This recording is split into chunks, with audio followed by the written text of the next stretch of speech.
शिवा प्यारा है या परिया प्यारी है? शिवा। वो क्यों? क्यों? उसके पास बड़ी चीजें हैं। क्या क्या है उसके पास? उसके पास उड़ने की चाकल है, उसके पास गलियां जिससे मक्खी निकलती है, फिर उसके पास चिकनने वाले दचाने हैं, उसके पास चूजियां जो उसके चूजियां उसके पास शूज है उसके पास?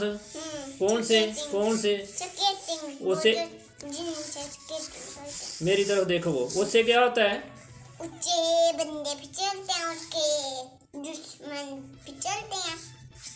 तो ये शिवा क्या करता है? शिवा अपने दुश्मनों को मारता है। अच्छा, तो शिवा आपसे कैसे अच्छा हो गया? आप तो बहुत प्यारी हैं।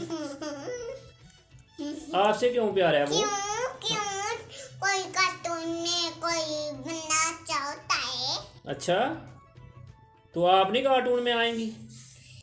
मैं कैसे आऊंगी? क्यों?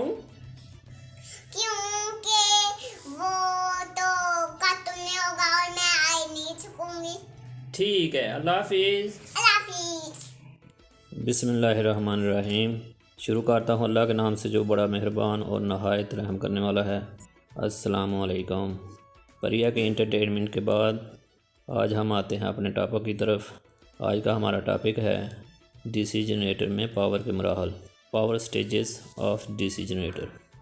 तो लास्ट लेक्चर में हमने डीसी जनरेटर्स के बारे में पढ़ा था, तो आज दोबारा मैं बता देता हूँ। डीसी जनरेटर एक ऐसी मशीन है जो मैकेनिकल पावर को इलेक्ट्रिकल पावर में तब्दील करती है। तब्दीली के इस अमल में जनरेटर में लॉसेस होते हैं, जिसकी वजह से जनरेटर की एफिशिएंसी कम हो जाती है और आउटपुट इनपुट से कम मिलती है। लॉसेस के मुतल्लिका एक पूरा लेक्चर है, जिसका लिंक मैं इस वीडियो में आपको शेयर कर दूंगा, आप उसको ओपन करके देख सकते हैं। परिया की इंटरटेनमेंट आपने देखी है, आपने एंजॉय किया होगा। आज आपके लिए एक और सरप्राइज़ है। आज मैं आपको जीज सैफ अल मलूक की सैर करवाऊँगा। इमेजेस जो है ना आपके साथ शेयर करूँगा उसके। जब आप उसके इमेजेस देखेंगे तो आपका भी दिल करेगा कि आप जीज सैफ अल मलूक का विज़िट करें। वो इसलिए कि मैं चाहता हूँ कि आज के लेक्चर के साथ साथ आपकी एंटरटेनमेंट भी होती रहे। लेक्चर देखते जाएं और जीज सैफ अल मलूक का नज़ारा करते जाएं।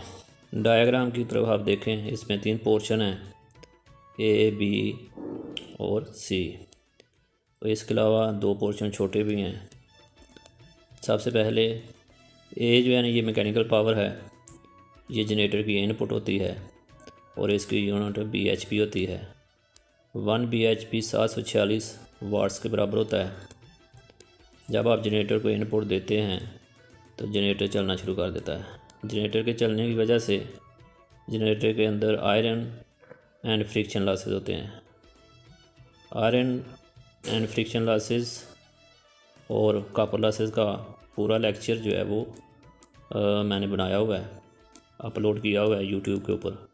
उसका लिंक मैं आपको शेयर कर दूंगा, तो उसको आप ओपन करके वहाँ इसके बारे में मज़ीद मालूमात हासिल कर सकते हैं।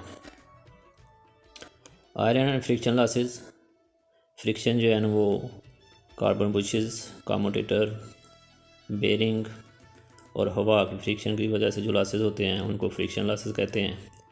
आयरन लॉसेस जो है ना वो कोर लॉसेस को कहते हैं। जब जनरेटर को मैकेनिकल पावर देते हैं तो जनरेटर जो है ना वो चलना शुरू कर देता है, तो आर्मेचर घूमता है।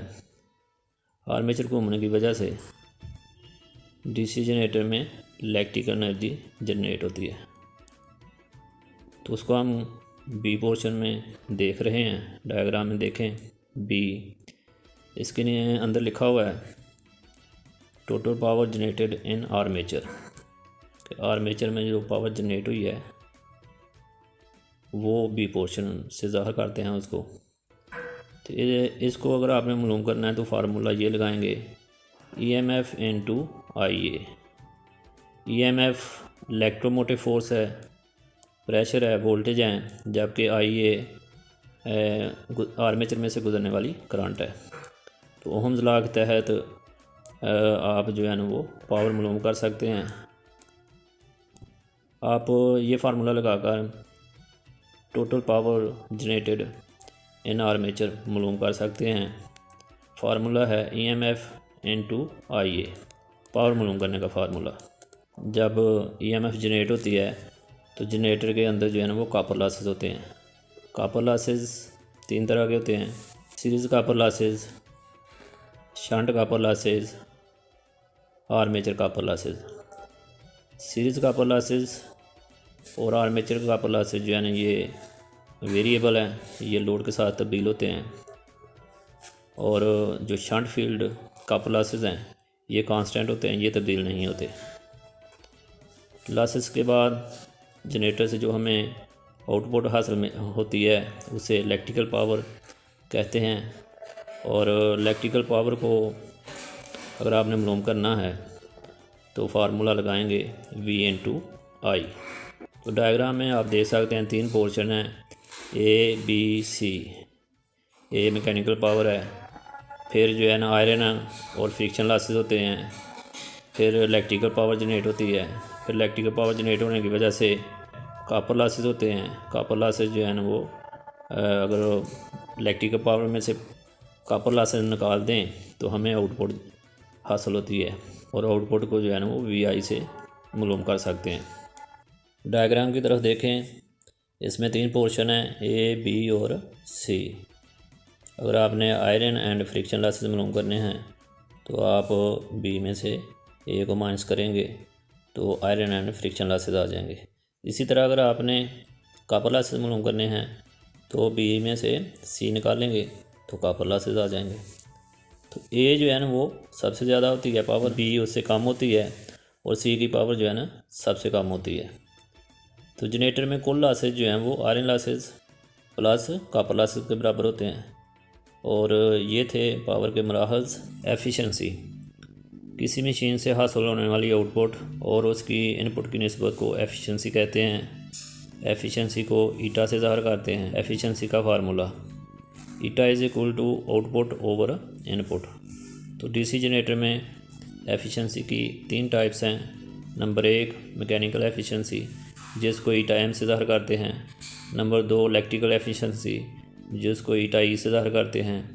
नंबर 3 कमर्शियल या ओवरऑल एफिशिएंसी, इसको ईटा सी से ज़ाहिर करते हैं। मैकेनिकल एफिशिएंसी, मैकेनिकल एफिशिएंसी मालूम करने का formula EG into IA over mechanical power. EG से मुराद डीसी जनरेटर में जनरेट होने वाली EMF है, और IA से मुराद आर्मेचर में से गुजरने वाली करंट है। Number 2 electrical efficiency.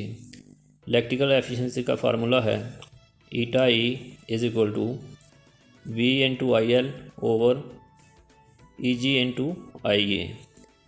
V से मुराद वोल्टेज, IL से मुराद लोड करंट, EG से मुराद आर्मेचर में इंड्यूस होने वाली EMF, और IA से मुराद आर्मेचर में से गुजरने वाली करंट।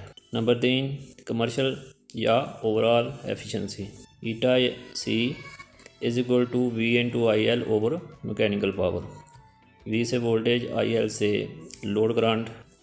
तो ये 3 फार्मूले हैं। इन 3 फार्मूलाज की मदद से आप जनरेटर की एफिशिएंसी मालूम कर सकते हैं।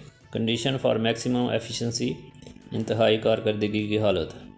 डीसी जनरेटर की कारकर्दगी उस वक्त ज़्यादा से ज़्यादा होती है, उस वक्त मैक्सिमम होती है जब मुस्तकिल लॉसेस और वेरिएबल लॉसेस बराबर हों। आज की असाइनमेंट आपकी ये है कि इस लेक्चर के मतलब जितने भी इंफॉर्मेशन बुक के ऊपर मौजूद हैं वो आपने उनको एक दफ़ा स्टडी करना है और नीट रजिस्टर के ऊपर लिखना है। शुक्रिया, अल्लाह हाफिज़। अल्लाह ताला आपका हामी नासर हो।